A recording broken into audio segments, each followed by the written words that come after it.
Caroline Munro felt a warmth in her heart as she watched the children's smiling faces through the window. From her small office at the Sprite Future Children's Support Center in the suburbs of Boston, Massachusetts, she observed the children playing in the playground. In her 12 years as a social worker, Caroline had touched the lives of hundreds of children in difficult circumstances. On her desk lay the plans for the next summer camp. This camp provided nature experiences and opportunities for personal growth to economically disadvantaged children, a project Caroline had been passionate about for 5 years. This year, she was particularly struggling with fundraising. She calculated that with $10,000, she could include 15 more children in the program. At it again, Caroline? Her colleague Martha entered the office with a laugh. Still here on a Friday night? No date? Caroline smiled. No, but that's okay. I need to figure out the summer camp budget.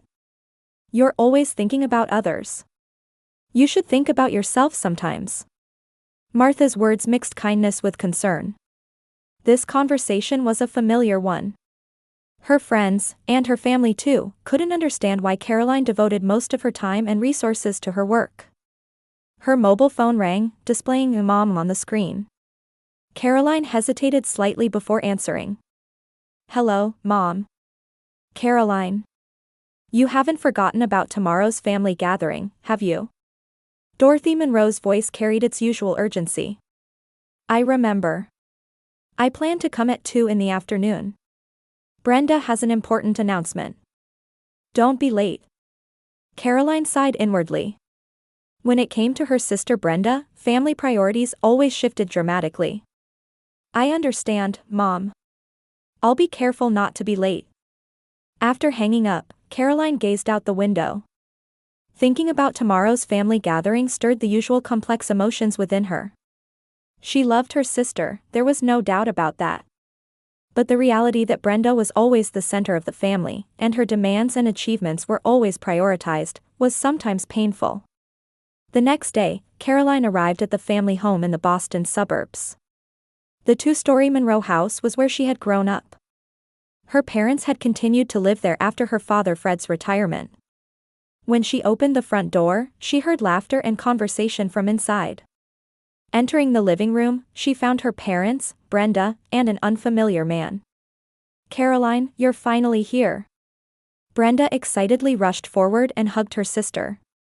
Her blonde hair was perfectly styled, and her designer dress accentuated her beauty. Sorry I'm late. There was traffic. In truth, Caroline had been late because she was finishing up some paperwork, but she didn't mention that. Let me introduce you, Brenda reached toward the unfamiliar man. This is Michael Stapleton.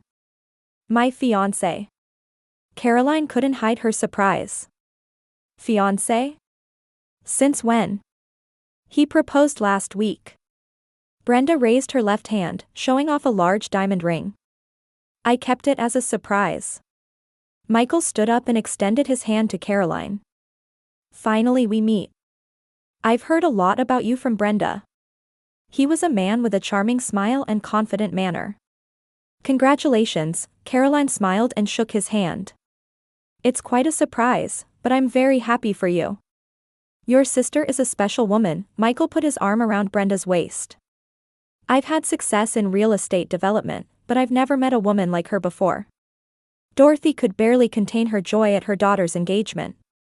Michael is a wonderful man. He's a businessman who has developed several luxury properties in New York and Boston. Fred Munro smiled gently and said, Sit down, Caroline. Today is a special day. Her father was a retired high school teacher, always a quiet presence. He had little say in family matters, often yielding to the strong personalities of Dorothy and Brenda. During dinner, the conversation centered almost entirely on Brenda and Michael's wedding plans. Michael spoke confidently, discussing his ambitious plans in the real estate industry. Caroline nodded and listened most of the time, but occasionally she sensed something behind his words. She was particularly troubled by the gleam in his eyes when he talked about redeveloping downtown districts. At the end of the meal, Brenda handed Caroline an envelope. Here's your wedding invitation. We've already set the date of June 25th, 3 months from now. Of course, we'll arrange a special seat for you. Caroline opened the envelope and took out the invitation. It was beautifully designed, with the date and location noted. But she gasped at an additional line written below. Request to attendees, please provide a wedding gift of at least $10,000 if you plan to attend. Caroline was speechless with surprise. Seeing her expression, Dorothy laughed and said, "Of course, she's your sister. Brenda is planning a wonderful wedding. You should support her." Caroline looked at Brenda and Michael. They looked back at her as if this was perfectly normal. Fred sat quietly, avoiding eye contact. "I understand," Caroline replied quietly. Do you know some people earn over $10,000 a month just by posting Reddit stories on YouTube? No face, no voice, just a laptop.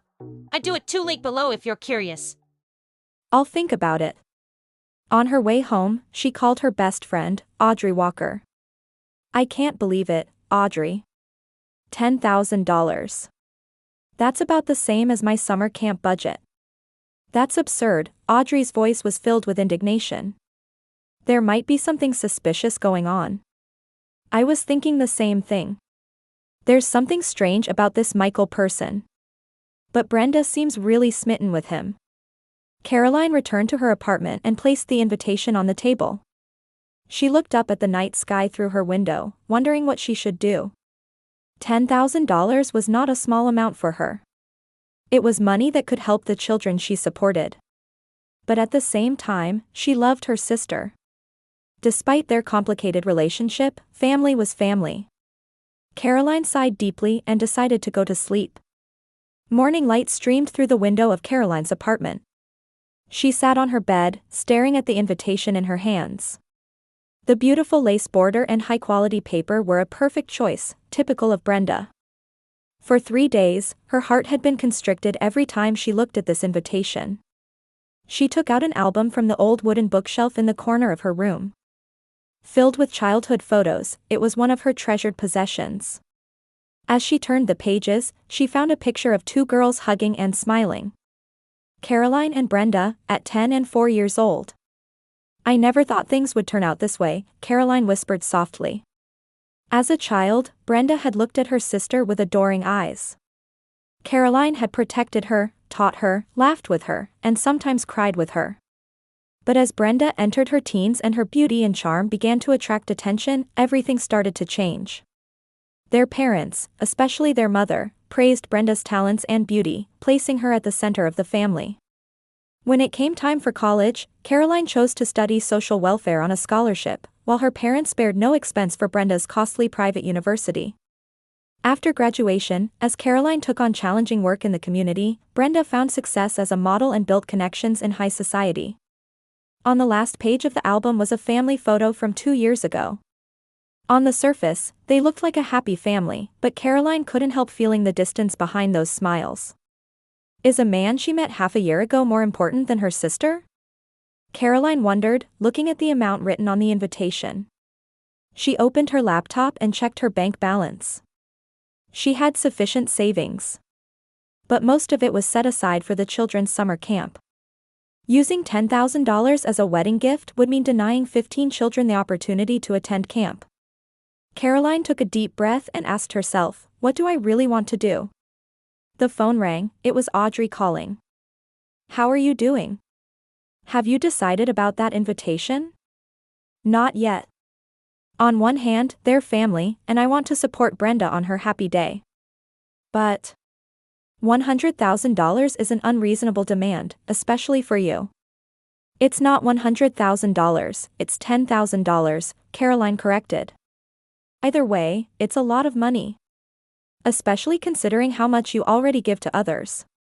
Audrey continued carefully, choosing her words. You should be honest with yourself. This is not just for Brenda, but for yourself too. After ending the conversation, Caroline had a sudden thought and decided to search online for Michael Stapleton. He was indeed a successful real estate developer. Several photos of luxury condominiums and office buildings appeared. But digging deeper, she also found articles about protests from community groups. There were criticisms that Michael's development projects were driving out low-income residents and dividing communities.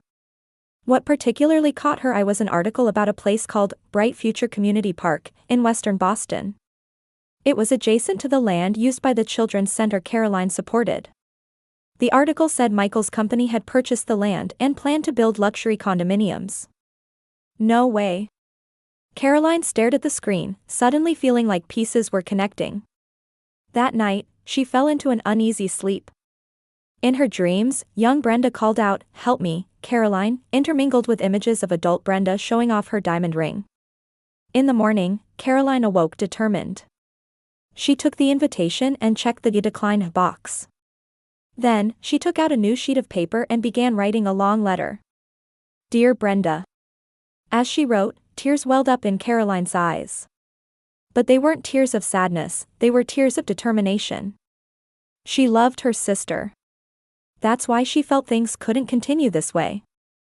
After finishing the letter, she selected several special photos from the old album. She also found a friendship bracelet they had made together as children, and a small angel figurine Brenda had given Caroline on her 18th birthday. She then took out a USB drive and connected it to her computer. Through her work, she had obtained some information about Michael's development plans. It all began to make sense. Michael's company had purchased the land next to the children's center, threatening to take away the space needed for the center's activities. And part of the funding for that development might come from the wedding gift demanded of her. More importantly, did Brenda know about all this? Caroline copied the files to the USB drive and placed it in the envelope. Photos, letter, bracelet, angel figurine, and USB drive. Her true gift wasn't money. It was truth and the memory of a forgotten sisterly bond. "I'll give this envelope to her in person on the wedding day," Caroline decided. She didn't plan to attend the ceremony, but would appear only during the reception time to deliver this special gift with her own hands. On the wedding day, the luxurious Garden Hotel in the Boston suburbs was bustling with activity from early morning. An elegant sign reading, "Brenda and Michael Wedding," stood at the entrance, which was decorated with white roses and purple lavender. The June sunlight bathed the venue in gold, promising a perfect day for a wedding. Caroline stood in front of the mirror in her apartment, wearing a simple turquoise silk dress. She had styled her hair in an elegant updo and wore a necklace, a present from Brenda on her 16th birthday. She looked at the white envelope on the table. The moment of decision was approaching. Originally, Caroline had planned not to attend the ceremony, only the reception. But something made her change her mind. In continuing her investigation into Michael's company, she had discovered more information. In particular, she felt she needed to know just how involved Brenda was in this development plan. She picked up the envelope, took a deep breath, and left her apartment. Arriving at the venue, Caroline saw many guests already seated. She quietly slipped into a seat near the back. Most guests didn't notice her, but her mother Dorothy, sitting in the front row, showed a surprised expression when she spotted her daughter. During the ceremony, Caroline sat quietly, observing her sister. Brenda looked radiantly beautiful. Her white wedding dress was a custom-made luxury brand piece that highlighted her perfect silhouette. Michael also looked refined in his tuxedo, exuding the air of a wealthy, successful man. On the surface, it was a perfect wedding, but Caroline noticed something unnatural. When Michael whispered something into Brenda's ear before the vow kiss, she thought she saw a momentary tension cross her face. She also noticed that some of the guests seated in the front row were unfamiliar to her. They appeared to be Michael's business associates. After the ceremony, as guests moved to the reception hall, Dorothy approached Caroline. "I didn't think you would come," she said, taking her daughter's arm. "About the gift." Caroline smiled. "Don't worry, Mom. I brought a gift for Brenda." She showed the white envelope. Dorothy seemed relieved. "I'm glad you made the right decision. Family must be cherished." At the reception, lavish food and champagne were being served. An orchestra played elegant music, and guests were congratulating the bride and groom. Caroline sat alone, observing her surroundings. She tried to listen to the conversations of Michael's apparent business partners, but the music was too loud to hear clearly. As time passed, the moment for gift exchange arrived. The master of ceremonies took the microphone and mentioned the gifts brought by the guests. Most guests seem to have brought checks or cash. And now, the bride and groom will receive your heartwarming presents. Caroline took a deep breath and stood up. She approached Brenda and smiled gently. Congratulations. This is my gift for my sister. She handed the envelope to Brenda. Brenda laughed brightly. Her eyes sparkled with expectation. Thank you, Caroline, she joked. It's not money, is it? The surrounding guests laughed, watching with curious eyes. Clearly, many of them knew about the special condition on the invitation. Michael looked at Caroline with a greedy expression. Open it, Caroline said quietly. Brenda began to open the envelope. Only Caroline noticed that her fingertips were trembling slightly. As Brenda took out the contents, her expression changed. Her expectant, excited smile suddenly transformed into confusion and fear. Caroline could see the blood draining from her face. This is... Brenda's voice trembled. Michael placed his hand on her shoulder and peered at the contents. What is this? He asked, irritation in his voice. Photos and a letter and... Brenda took the USB drive in her hand and looked at Caroline with a confused expression. Caroline said quietly, this is a gift of truth. Because I believe this is what real family bonds are about. The venue fell silent for a moment. Many guests were confused, not understanding what was happening. Dorothy rushed to Brenda's side and looked at the envelope's contents. A look of surprise crossed her face. Just old photos, Dorothy said. Caroline, what is this about? This isn't appropriate for a wedding celebration. I didn't bring money, Mom, Caroline replied calmly. I brought something of greater value. Brenda took the letter and began to open it. Her hands were shaking, and tears were visible in her eyes. Michael impatiently grabbed her shoulder and said, read it later. Now we should, but Brenda pushed his hand away. Let me read it, her voice contained determination. The surrounding guests began to realize that something dramatic was happening. Murmurs spread through the venue, and some stood up, changing positions to see better. Michael picked up the USB drive and asked, what is this? His voice was filled with tension. Fear spread across Brenda's face. You don't need to look at it, she said, but several guests were already showing interest. Particularly, Michael's apparent business partners had come forward. Caroline quietly said, there's no need to fear the truth. As tensions mounted, Michael inserted the USB into a laptop that had been placed on a front table. In the reception hall where a large screen was set up, the image was immediately displayed. There appeared a document titled, Bright Future Community Park Redevelopment Plan. This document, bearing Michael's company logo, detailed plans to transform the entire area, including the land used by the Children's Support Center, into luxury condominiums. Even more shocking was the funding plan for the project, which included a note, donations from private investors, target amount $100,000. The venue erupted in commotion. Michael hurriedly tried to turn off the screen, but many people had already seen the content. He directed an angry look at Caroline. This is private information. How did you get it? Caroline didn't answer, but her eyes were on her sister. Brenda had finished reading the letter and looked up. Tears of regret and shame glistened in her eyes. Caroline? She whispered. I didn't know. Really? Michael tried to close the laptop screen, but it was too late. His business partners had already seen the content and were exchanging confused glances. Brenda stood there, staring at the photos she had received from Caroline. They showed the two of them embracing and smiling by the lake as children, baking cookies together as teenagers, and Caroline congratulating Brenda at her college graduation. She took the old bracelet in her hand, and her fingers trembled. Do you know what this is? Caroline began speaking quietly, addressing the gathered people. A 12-year-old me and a 6-year-old Brenda made this together. It was a promise to protect each other forever. Dorothy stood between her daughters, trying to control the situation. Caroline, this is Brenda's special day. What are you doing? Just revealing the truth, Mom, Caroline answered.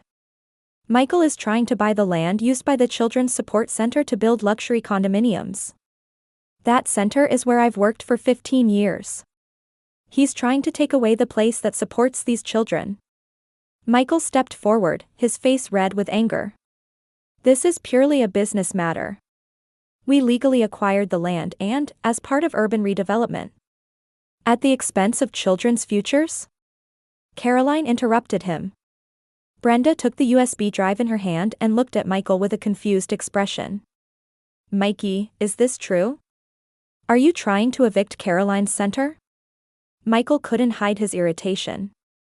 You knew about it. The redevelopment plan for that district, we've talked about it many times. But you never said where exactly, Brenda said with a trembling voice. I had no idea Caroline was involved. And the gift request to me, Caroline continued calmly. $10,000. That was supposed to be part of the funding for this development plan, wasn't it? Michael's expression subtly changed. Looking around and feeling the gaze of his business partners, he changed his attitude. That's just a coincidence. Weddings are expensive. A coincidence? Caroline pointed to the screen. Your fundraising plan says donations from private investors, target amount $100,000. It wasn't just me.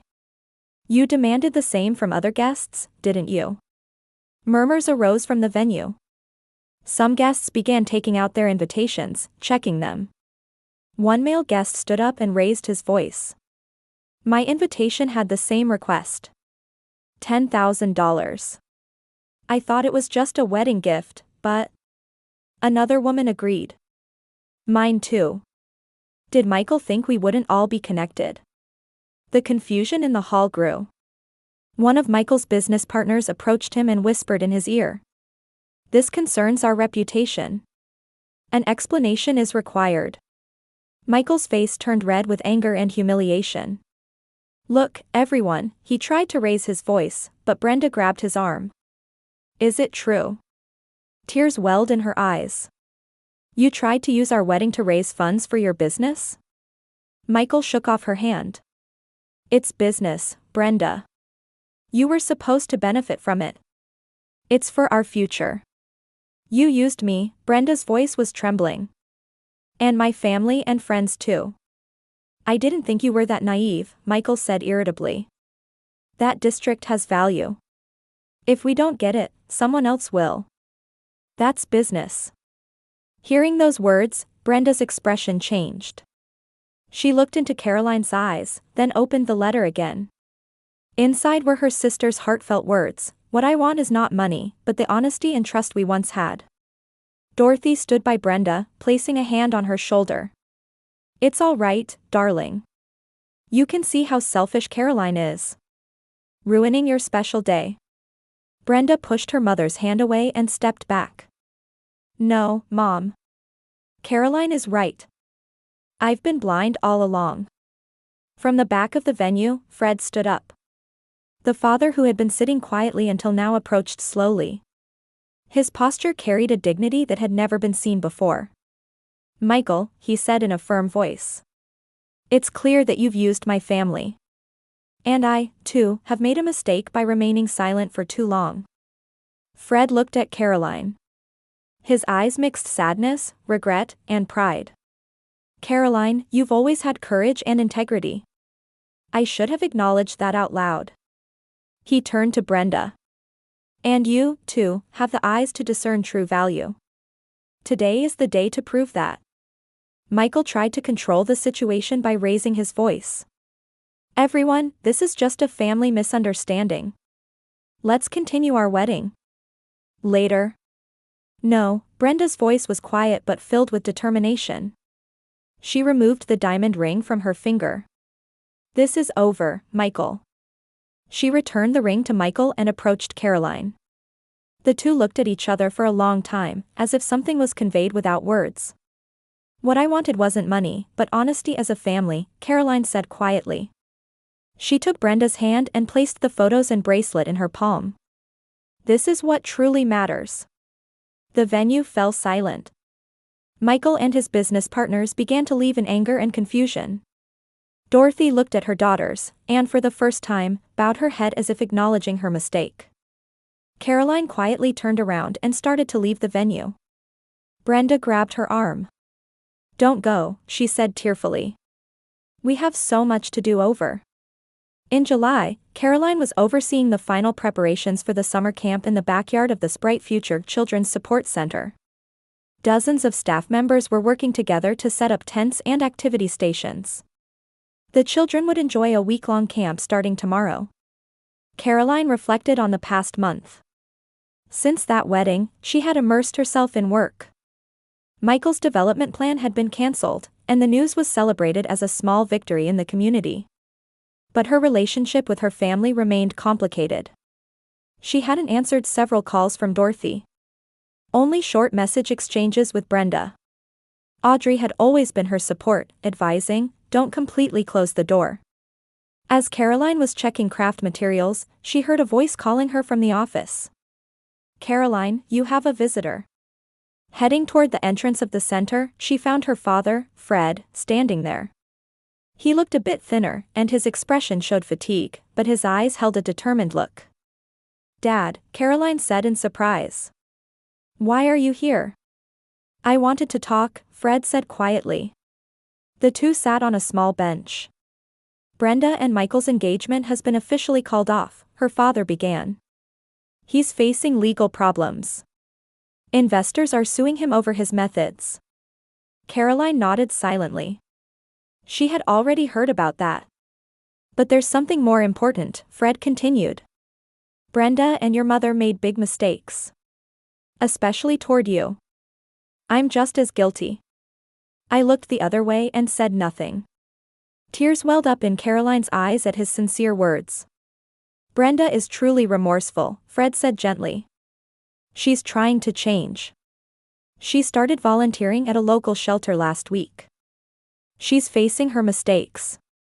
Caroline took a deep breath. "I may not be able to forgive immediately. But there's room for dialogue." Fred smiled. "I'm glad to hear that." He stood up and placed his hand on Caroline's shoulder. "Caroline, you're a wonderful daughter. I always knew that. I just never put it into words. That was my biggest mistake." After he left, Caroline felt enveloped in complex emotions, yet somewhere in her heart, she felt a lightness. On the first day of summer camp, morning light filtered through the trees, and the center's backyard was filled with children's laughter. Caroline distributed name tags, greeting each child with a smile. At that moment, a familiar figure appeared at the entrance of the center. It was Brenda. She was wearing simple jeans and a t-shirt, her hair not in its usual perfect style but casually tied in a ponytail. She held a large paper bag in her hands. The two sisters stared at each other from a distance for a moment. As Caroline approached, Brenda smiled sheepishly. "I came to help," she said. "If that's okay." Her paper bag contained art supplies for the children. Caroline, though a bit hesitant, nodded. A few hours later, the two were surrounded by children, painting together by the lakeside. Watching Brenda gently teaching a little girl how to use a brush, Caroline remembered an old memory. In the same way, she had taught young Brenda how to paint. As the day began to wane, the sisters sat on the shoreline a little distance away. "Those photos and the bracelet you gave me that day," Brenda said quietly. "I've been carrying them around all the time." She took out the old bracelet from her pocket. "I remembered. The day we made this bracelet. You said, 'This is a magic bracelet, it keeps us connected even when we're apart.'" Caroline smiled. "You remember." I had forgotten. The important things, Brenda gazed at the lake's surface. "But from now on, things will be different." In their line of sight were children playing happily. The sunlight dyed the water surface gold, heralding the beginning of new hope. Caroline thought, perhaps real family isn't about blood ties, but about honesty and care for each other. And sometimes, even if it's lost, it can be found again.